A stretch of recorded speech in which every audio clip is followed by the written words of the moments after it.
you. I'm sure I can. Hi there, we're your hosts, Lee and Brendan. We hope you're doing well. In today's podcast of Leaving Care, we're going to be asking Erin, who has an experience of leaving care, what she thinks is missing from the care system. So welcome, Erin. Hi. Great to see you. Can I share something? Yes, you can. I met the lovely Erin when I was a lead tenant. And for anyone that doesn't know what that is, it just means you live in the house. It's like sharing house, isn't it, Erin? Like a share house. Yeah, like housemates kind of thing. Housemates, yep. And Erin was my next door neighbour. She was the room next to me. Just that's how I knew Erin. And That's great. And we've stayed in touch. Yeah, and last time we spoke, you were in isolation. Yeah, that's right. Yeah, how was that for you? How did it end up? Yeah, that was long. It was long, but I'm glad to be out now, back at work. So yeah. Was it strange going back to work? it was a little bit. Yeah, it was a weird feeling. A bit more cautious with your mask and all that sort of stuff. Yeah. I'm sure they missed you. Your Yeah, my boss said I'm not allowed any more days off for the rest of the year. Yeah, you're so popular. I think isn't it true that they don't want to go with somebody else? They actually waited for you to come back out of quarantine because you were Yeah, a few of my participants did. Yeah, that's awesome. So Lee, just tell us a little bit about yourself. Okay. Well, my name's Erin and I'm 28. I have a 7-year-old son. His name's Archer. I left care about 10 years ago now it would be. Wow. Yeah, I don't really know what else to say. 10 years ago. Yeah. And then Erin, from there, like leaving care, what was the first step out of care for you? Because you had a really good worker, didn't you? That was your question, wasn't it? Yeah, that's okay. Yeah, so I did actually. I had a really good leaving care. Is my phone going off? I had a really good leaving care case manager, and she was really good. And so I was actually given sort of temporary housing, which I suppose in the interim was really awesome. But it only lasted 12 months. Yeah. And so then you're sort of on your own. And so after that initial 12 months, I wasn't what I would say homeless, but I was living in hotels, different people's couches, houses, all that sort of a thing. So yeah. Which I'm hearing is like common. So even though people don't say that's homeless because you're living there and here and there, it wasn't like you had a fixed address. Yeah. So Erin, with that, like after that journey and you having that period of like when you came to the end of that 12 months, what was that like? Was that like, oh my gosh, like a sudden thing that, and then there was no. Yeah, it was very sudden. So I mean, they just sort of gave me the house. There was no intensive support or any sort of case management that went further than 18. It was just sort of dealing with I think it was Department of Housing in a temporary accommodation, but that was very few and far between. I don't even think I had a house inspection in that time, and I just got sent a letter saying that your 12 months is up and that you need to be out by this date. There was no follow-up after that at all. So literally on your own. And wow. Yeah. Gee, that would have been scary for you. Yeah, it was scary. It was very scary. Yeah.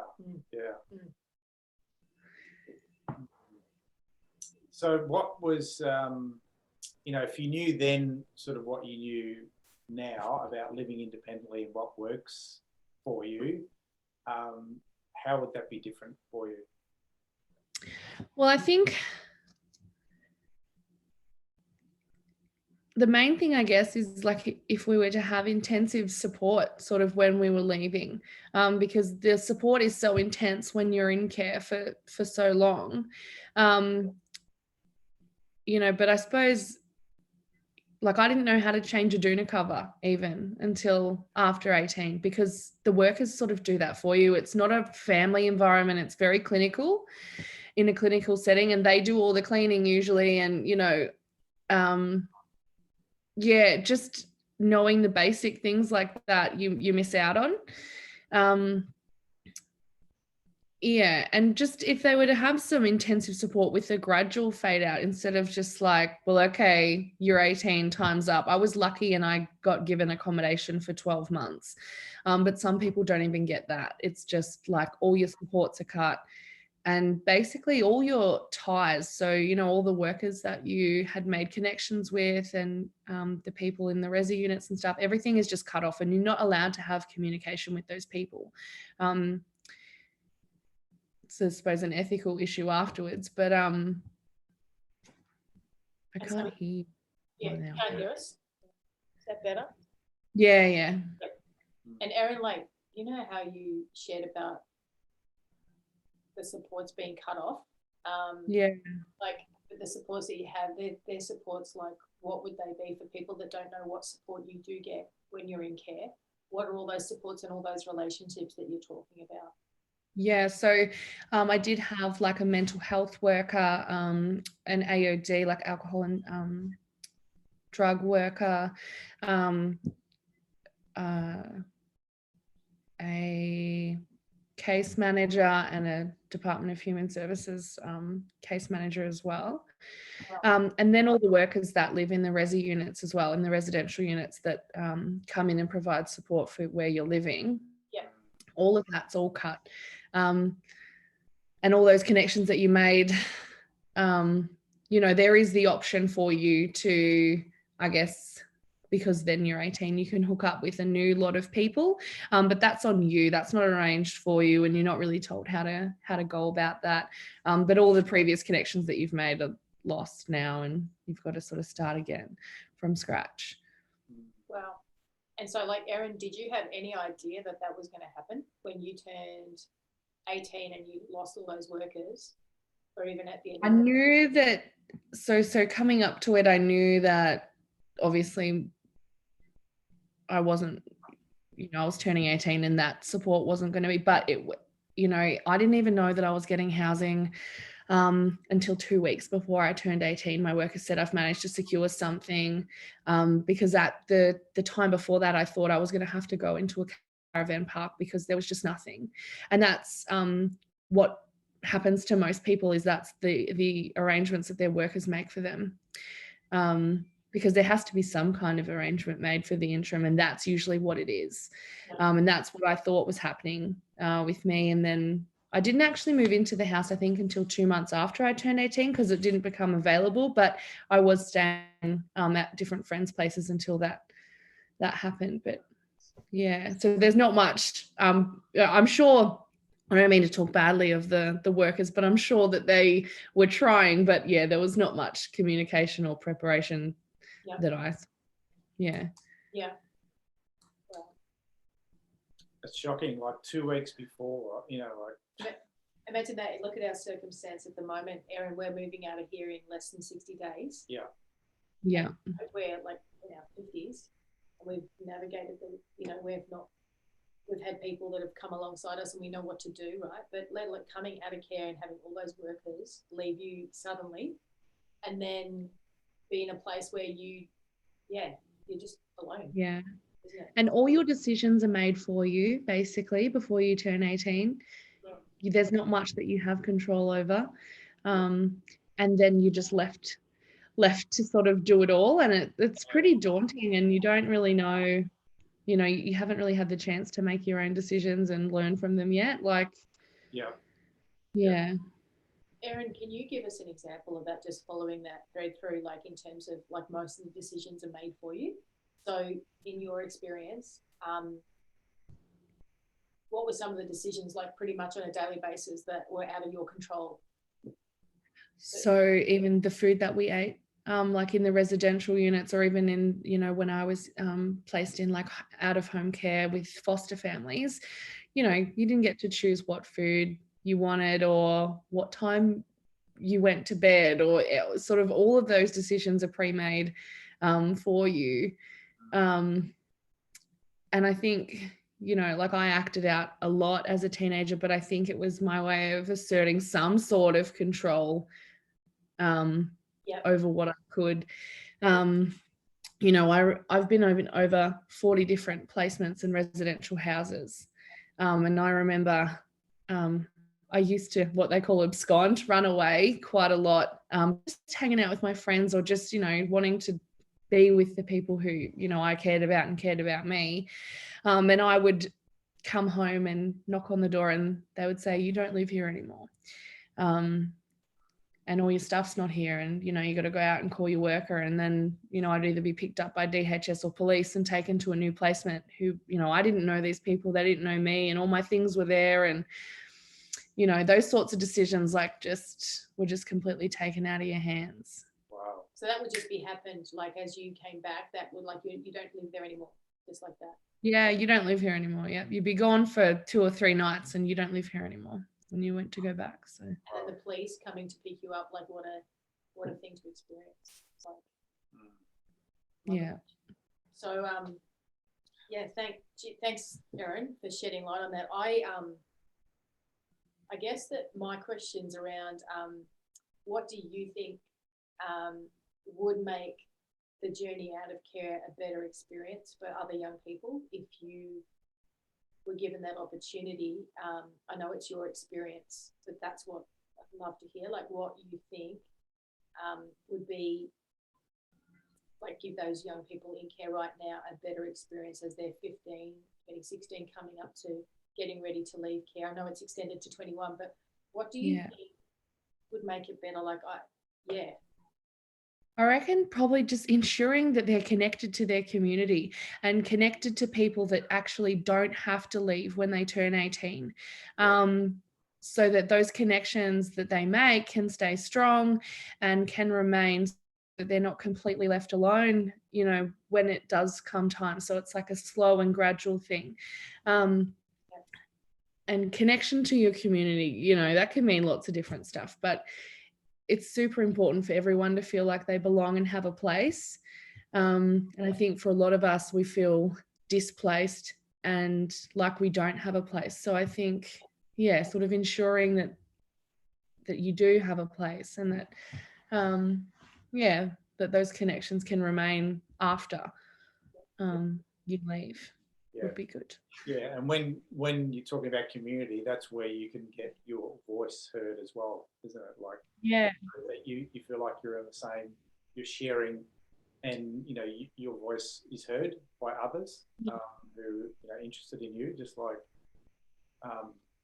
you know where you know in lockdown, so a lot of that is taken away as well. Like, you know, that community which we don't have, which we all need, but like in your circumstances, that's like key, because you don't get to decide when you leave.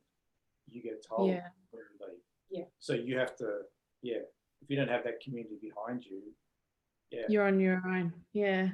Yeah, you don't know where you're going to be. Yeah. So I like what you said about that, because community is so important. Yeah. And Erin, on that note about community and just, I don't want to say the word isolation because I always think of COVID, but the just the loneliness that young people have shared with me that they feel when they leave care. Just, it's not about that, just the housing. It is about the housing, but once they've got housing, they could have shelter, and you know, people think, oh, that's actually good because they've got that, but then they're actually at their loneliest during that time because of what you just shared. Yeah, and there's no one checking in anymore. Yeah. And that's really hard. I know. So in that the first 12 months of me leaving care, my drug addiction spiraled out of control. to the point where I was using IV methamphetamine and prostitution and just a really big criminal lifestyle, because there was no intervention. There was no one saw how, no professionals saw like what was happening or what was going on or checking in.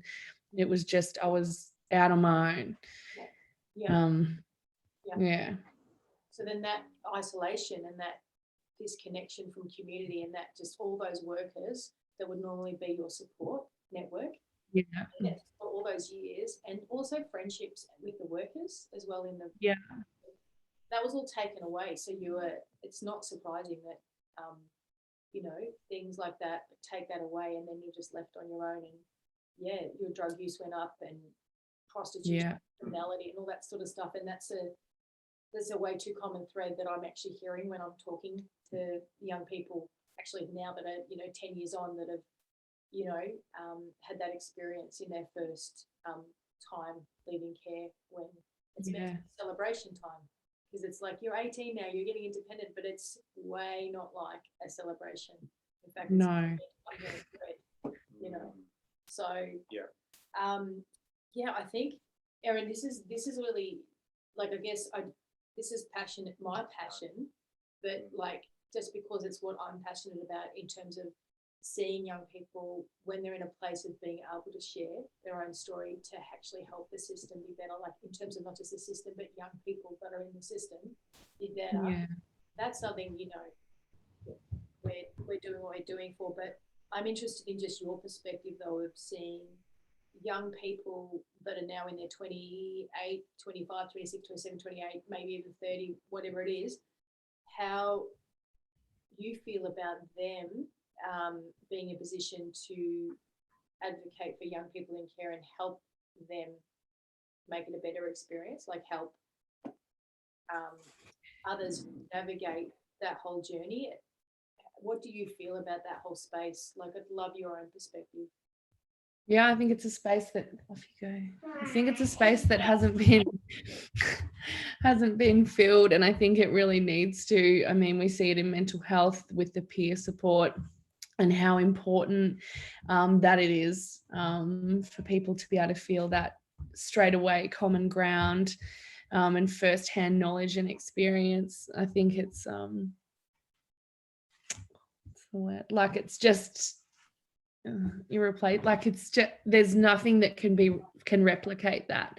It's such a unique experience to have been in the care system, and I think people can have empathy and understanding towards it, but for you to know that that's your peer support actually knows and understands and has gone through the same things is really comforting, and is going to be really comforting and help these kids heaps.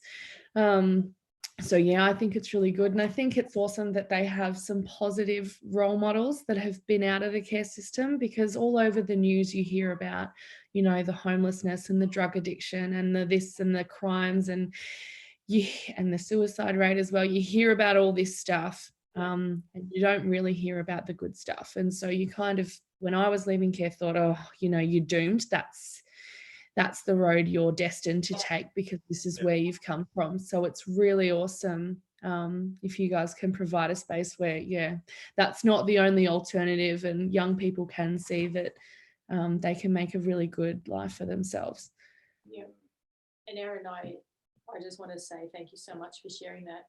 I have been told by the sector just over my research, like 5 years, and this, sorry, I'm going off the questions thing that my next question is sort of like about what you're sharing in terms of that lived experience. And what you shared was, it's going to be comfortable, it's going to provide comfort, and you feel like it's definitely a voice that needs to be there, because the narrative that is in media and what's shared out there is often like the criminality, this and that, and it's not positive stories. Is that what I'm hearing? Is that what you're saying? Yeah, definitely. Yeah.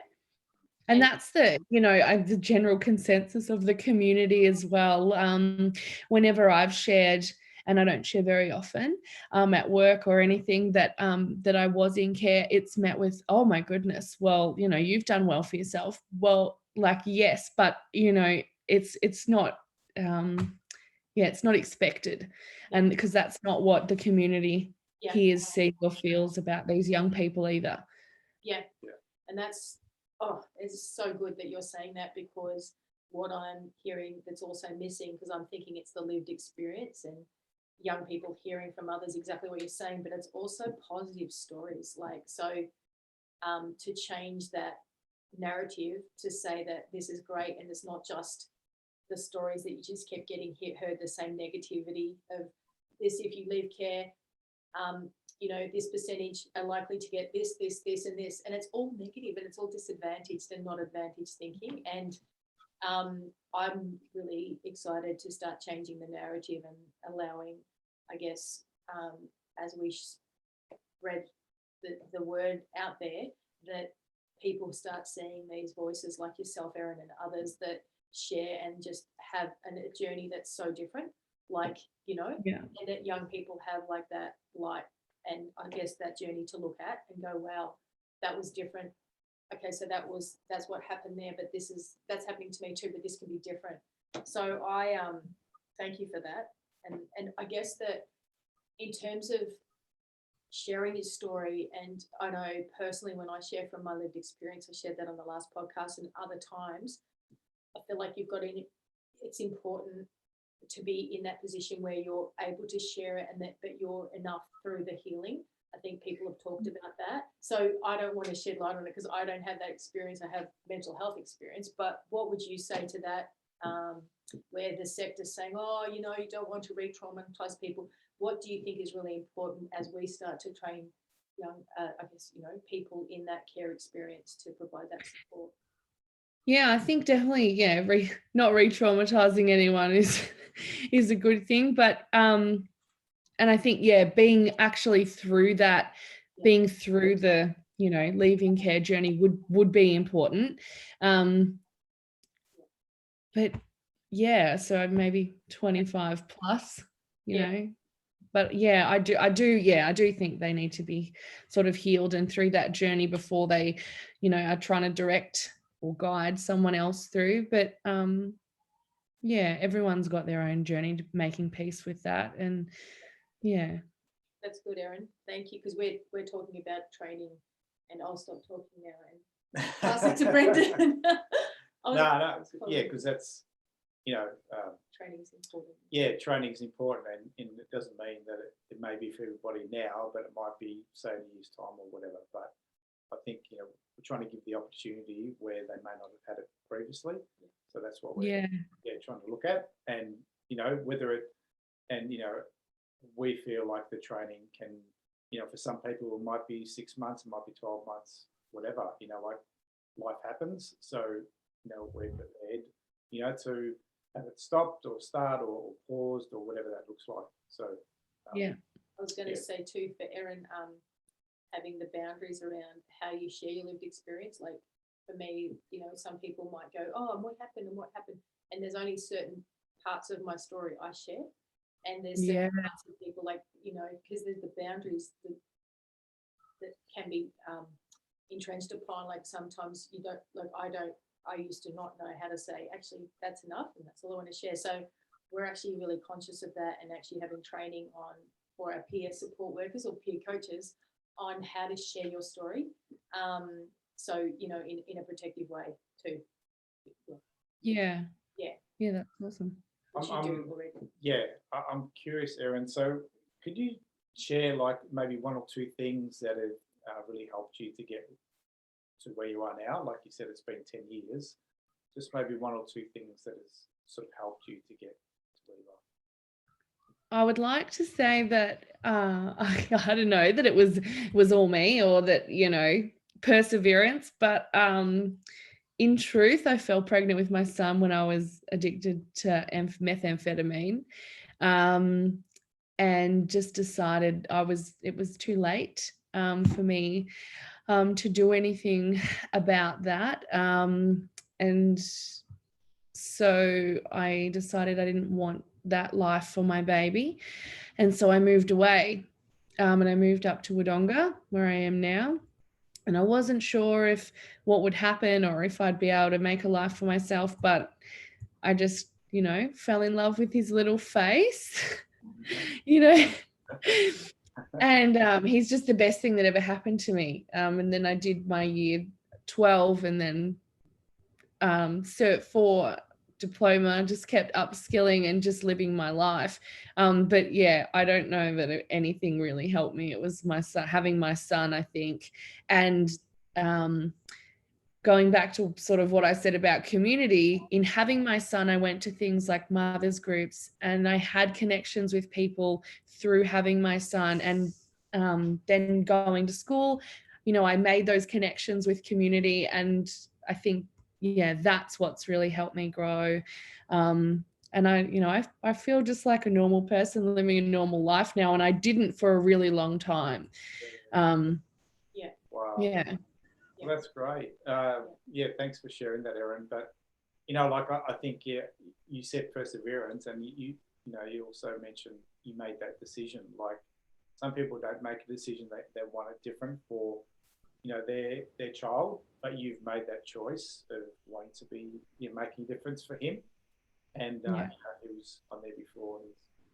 He looks such a great, happy. Happy boy. So really in love with his face. So I love hearing that. That really lifts my spirit and really encourages me, because it's that one decision that can really change things. Yeah. And you made that decision, and then from there, I feel like then you've got the community that you really crave for as well within that. So, and it's such an important thing. So good. See how happy you are and happy archeries as well. So credit to you. Yeah. Credit to you. Thank you, Erin. I wanted to say in summary, you've got some future dreams. Something about university. University. Yeah. Yes. I'm doing a Bachelor of Human Services, specialising in mental health and addiction. Woo! We have got streamers this time. And just in case people didn't hear, say that again, because we were cheering you on, and that might have affected the recording. Say what again? Say it again. What I'm doing? Yes. Oh, the Bachelor of Human Services, specialising in mental health and addiction. Fantastic. That's awesome. Fantastic. Yeah. How exciting. Yeah, and that's university level. That's fantastic. So I just want to say, last of all, in closing, thank you so much, Erin, for joining our chat today at Leaving Care podcast number 3. Yep. With Lee and Brendan. And where we're talking about how this episode, how your voice matters, and it was brilliant just to have you bring up your time, especially your first, I think it's week or day back at work on Friday, was it? Coming out of quarantine, like quite an adjustment. And so we're talking about young people, getting them ready to prepare for what it's like to live independently of the system. And you've joined that voice to the discussion, and we really value what you've brought today, and we just can't wait to share that and see other people grow through that experience. It's going to be great. So we want to encourage you to get in touch with us if you yourself have left care, like Erin and others that we are speaking to, because we really, really want to hear your voice, and it doesn't make sense to not include your voice in a leaving care program that we're planning, because we've never left care. So it makes sense to have your voice there. So get in touch, look at the session notes, and we'll see you next week. Okay, bye for now. See you. Bye, Erin. Next Thanks Sunday. again. And